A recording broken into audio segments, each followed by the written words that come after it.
All right, let's look at properties of cells. Okay, so before you can solve any cell related question, you should be familiar with the properties. So let's observe the following. All right, so the first thing or the first property I will talk about is when you have square root of a times square root of a. So this time that. Now before that, x times x is the same as x squared. So this time that will be square root of a all squared. Okay, and anytime squared and root sign meet like this one cancels. So we have a. All right, so it means square root of 3 times square root of 3 is 3. Don't waste time. So following the property here. Okay, as simple as that. Now the next thing has to do with this. I want to change one of them. So square root of a times square root of b. All right, so you see we have a and b. Okay, two different variables, unlike this one whereby you say this one is the same as that, this one is different from this. Now if it happens this way, what you will do is to take one root sign and multiply this one. So we have ab. Okay, ab. So example, when you have square root of 3 times square root of 2, simply multiply this one 3 to 6, as simple as that.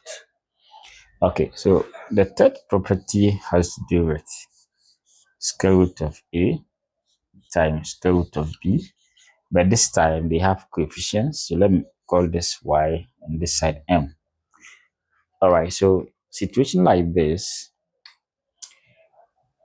I will multiply the coefficients. So that will be ym, and those under the root sign also multiply. So like this.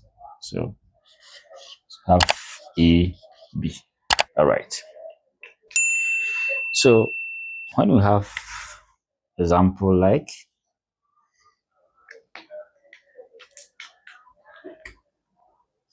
2 root 3 times 5 root 7, so those outside will multiply. So that will be 5 to 10, and those under the root sign, they will also multiply. So 7 3 21, and don't forget to put them under the root sign. They're very important. All right. Okay, so subscribe for more videos like this. All right, and don't forget to like and also share. All right, now the fourth one has to do with this.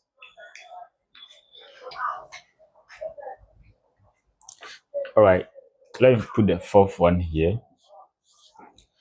Okay, so the fourth property, okay, so that will be square root of a square root of b times c. Okay, now let's be very careful here. Now this one is hanging without any square roots, and therefore it will affect the one outside. So we have a and then c. That's the match. Okay, so that will be ac square root of b. So this one will multiply that, and this one will come. As simple as that. So when you are given when